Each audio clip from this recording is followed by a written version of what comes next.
Bloco do programa Entrevista comigo, Moreira Serra, e nós vamos agora à participação do advogado Gelmilson Alves Lima, que entrevista o meu mestre, o meu professor, o meu amigo pessoal, Eric Moraes. Eric sempre tem muitos assuntos, por isso que eu deixo que Gelmilson surpreenda você. E olha, ele encerra o programa, viu? Ele encerra o bloco. Ele chama o próximo bloco comigo. Então eu só volto no terceiro bloco. É com vocês, Gelmilson Alves Lima e Eric Moraes. Um abração, Eric. Feliz Dia das Mães. Para a dona Osimar, mãe de Gelmilson, e para a mãe de Eric Moraes. Beijão. A gente volta no terceiro bloco. Vamos lá? Bom dia, Moreira Serra Júnior. Bom dia também super especial a todos os telespectadores do programa. Comigo, um convidado super especial, um valoroso colega da advocacia maranhense, doutor Eric Moraes, presidente da Comissão da Verdade e da Escravidão do Negro do Brasil. Doutor Eric, seja bem-vindo ao programa. Fique à vontade aí para suas saudações iniciais. Meu colega Dr. Gelmilson Lima, é uma honra estar com vocês nesse programa, ao qual eu tenho muito apreço e é sempre me apetece o coração participar de um local tão privilegiado. Eu quero deixar aqui também um abraço para meu amigo Moreira Serra. Doutor Eric, esse ano o Conselho Federal enfrentou uma matéria que é extremamente importante para a comissão que o senhor preside, né, que o senhor é presidente. Como é que o senhor avalia, como é que o senhor recebe essa decisão do Conselho Federal da OAB e comente também sobre ela para os nossos telespectadores? Essa decisão do Conselho Federal ela é histórica, né, doutor Gelmilson? Ela acende uma nova perspectiva, principalmente para os advogados negros e para as advogadas negras. A partir de agora, a OAB ela vai colocar em prática aquilo que ela já realizava de maneira externa. Ela já participou, sustentou, ela defendeu já nos nossos superiores tribunais, né, em ADPF, já fez sustentação oral, defendendo cotas raciais em universidades, nos concursos, em editais, e agora a gente vai internalizar esse discurso, né? A gente vai transformar um órgão que até então não estava praticando a igualdade racial. Então, para isso, é aquilo que a gente chama na literatura, vai ser aplicado, e foi decidido no Conselho Federal, que é a discriminação positiva, ou seja, a aplicação de ações afirmativas para que a gente possa cumprir aquilo que diz no Estatuto de Advocacia. A gente vai ter agora a participação de negros e negras na instituição da OAB, o que não vinha acontecendo até então, porque é sempre importante a gente frisar que a importância de cotas vem muito pela a necessidade de que existem 81 conselheiros e somente um conselheiro é negro, né? Somente um conselheiro é auto-identificado, autodeclarado, e é ele que é o autor dessa proposta que saiu vitoriosa. Doutor Eric, fale um pouco do percentual também que foi fixado, e era esse o percentual desejado? Doutor Gelmilson, é sempre polêmico, porque quando a gente trata de cotas, parece que a gente está querendo uma supremacia, quando na verdade a gente luta por igualdade. Tamanho a falta de negros na instituição da OAB, é óbvio que o movimento negro, a nossa coletividade, desejava uma coisa muito superior, mas a gente entende que é preciso dar um passo de cada vez. Então, a cota de 30% ela fica ali perto da igualdade e necessidade que já acontece em universidades, em editais, em concursos públicos, e ela também vem a trazer um novo momento em que vai dignificar, vai trazer um respeito maior à classe, porque vai começar a ser frequentada pela advocacia negra. Doutor, e na prática, a estrutura, o sistema OAB, tem o Conselho Federal, tem os conselhos seccionais com diretoria, caixa de assistência, conselho seccional, comissões, tem subseções no interior. Como é que na prática isso aí vai ser implementado? Ô, Gelmilson, conversando até com o doutor Moreira Serra, é grande a nossa preocupação para esse momento, né? Porventura, os nossos assuntos eles são pautados e delimitados de forma abrupta, ou seja, não está acontecendo uma preparação pelas OABs por todas as capitais e subseções do Brasil, ou seja, a gente vai implementar as cotas sem saber as perspectivas e as consequências, como que a gente vai tratar pedagogicamente perante os advogados a implementação de advogados e advogadas negras em chapas eleitorais, fato que não acontecia entre quase uma instituição quase passando de centenária, aqui, principalmente eu falo da OAB do Maranhão. E para isso, quando eu comento isso, eu faço que vocês façam uma perspectiva olhando as redes sociais da OAB, dos tribunais de justiça, dos ministérios públicos, defensoria, para perceber a nossa ausência. Então, a gente entende perante coletividade como o movimento negro e a advocacia negra que o ideal seria, doutor Gilmilson, a implementação de comissões de heteroidentificação para que a gente possa não contar somente com a autodeclaração, porque a autodeclaração ela recai muito na afroconveniência, né? Que é aquele crime o qual a pessoa se identifica como negro somente para ser privilegiado e por um único momento, que seria, no caso, as eleições da OAB. Então, como eu enxergo isso perante o movimento eleitoral, eu vejo que é pela criação de heteroidentificação que possa ser feito pelos membros. A OAB tem condição disso, porque a OAB ela luta pela igualdade racial, ela luta pela reparação da escravidão, então essas comissões elas têm condições de fornecer componentes para que a gente possa estar tratando disso e que essas vagas sejam realmente preenchidas por advogados e advogadas negras. Doutor Eric, com relação à nossa seccional maranhense, como é que está a participação da advocacia negra hoje? Conselho, diretoria, como é que o senhor avalia, como é que o senhor analisa? Doutor Gilmilson, aproveitando esse momento, é importante ressaltar que a OAB do Maranhão, através da Comissão da Verdade e da Escravidão Negra no Brasil, em parceria com a Defensoria Pública do Estado, a Defensoria Pública da União, criou um projeto chamado Observatório de Cotas Raciais.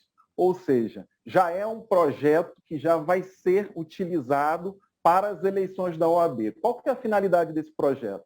Esse projeto ele vai identificar e receber notícias crimes sobre a afroconveniência, ou seja, aquelas pessoas que estejam tentando fraudar essas cotas. Então, essas cotas raciais. Então, a OAB seccional do Maranhão, ela já é pioneira perante todas as subseções, em razão de já ter um mecanismo para evitar essas fraudes em cotas raciais. Agora, nós entendemos, né, perante toda uma coletividade que existe ainda um movimento ainda muito inicial perante a OAB em relação à militância dos direitos humanos da população negra brasileira, né? A comissão ela foi instaurada em 2019, né? E foi atropelada aí pela pandemia, mas ela tem realizado diversos projetos, ela vem recebendo todo o apoio da sociedade para que ela possa estar sempre recebendo notícias e lutando pela igualdade racial, mas também, doutor Gilmilson, pela reparação da escravidão, que é contar as histórias dos nossos heróis, das nossas heroínas e a preservação dos nossos locais sagrados e principalmente o nosso estado, o Maranhão, que é o estado que tem o maior número de quilombos brasileiros, né? Então, isso tudo faz parte da defesa social com a qual a OAB está inserida. Hoje, o senhor presidindo a comissão, essa comissão da escravidão, quais são as demandas mais corriqueiras que a comissão recebe? Doutor Gilmilson, a Comissão da Verdade e da Escravidão, ela trata na sua temática com a reparação da história do negro, ou seja, tirar da invisibilidade heróis como Luiz Gama, que é o maior advogado da história do Brasil, mas só veio a receber a carteira da OAB em 2015, haja vista que leis da época proibiam o negro de estudar. Então, a OAB, ela integra, ela inicia um movimento de reparação e Luiz Gama, 3 anos após receber a sua carteira da OAB, ele é reconhecido como herói nacional. Então, vejamos a importância, o qual essas comissões, o qual a OAB ela está inserida e o qual a gente aqui no Maranhão trabalha sempre também é o combate à igualdade racial. São várias as notícias de racismo e injúria racial que acontecem e chegam na OAB, né?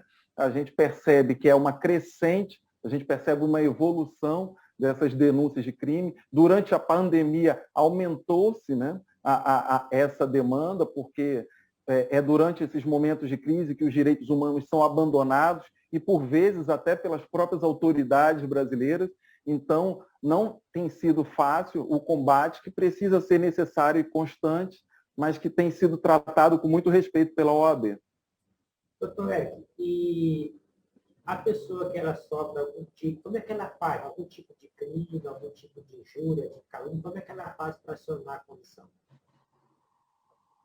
A pessoa que sofre algum tipo de injúria racial, algum tipo de racismo, algum tipo de discriminação, ela tem que procurar a sede da OAB, ela pode procurar também através do nosso site ou através das redes sociais da OAB ou da Comissão da Verdade da Escravidão Negra no Brasil. A gente estimula sempre que o racismo ele é um crime, ele é uma ferramenta de poder muito tecnológico, ele se reinventa, ele é muito viscoso, então a gente recomenda sempre o uso de tecnologia, então vamos filmar, gravar, induzir aquele autor do crime a repetir as ofensas ou a repetir aquele tipo de crime para que a gente possa fazer essa colheita de provas, para que ele possa ser preso em flagrante.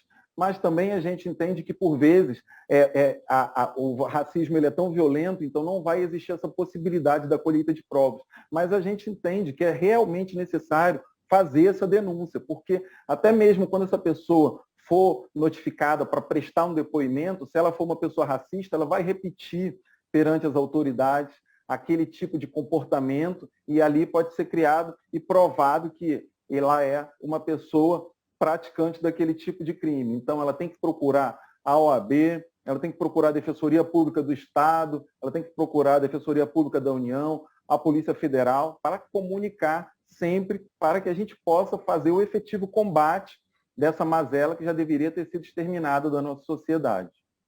O senhor tem condições de informar como é que está a situação em outras seccionais do Brasil? Isso já foi também implementado na comissão?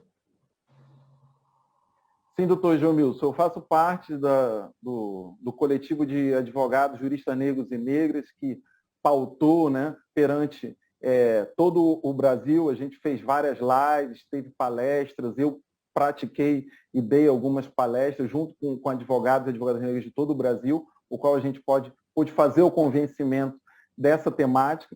E o que acontece é que a gente percebe que não existe essa preocupação pedagógica. Ou seja, doutor João Milson, o negro ele nunca foi tão violentado no Brasil como ele é após a implementação de cotas raciais nas universidades.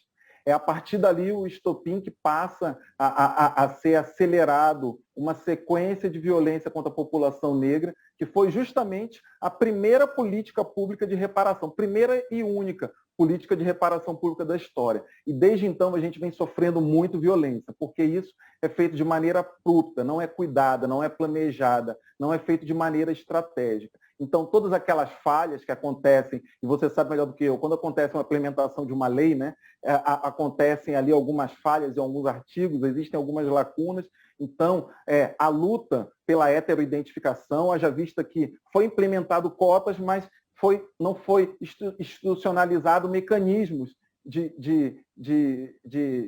até de auditoria, né, de como ia ser feito isso. Então, a gente tem aí mais de 10 anos de cotas raciais perdidos, porque só aqui no Maranhão são mais de 400 crimes investigados somente na Universidade Federal do Maranhão.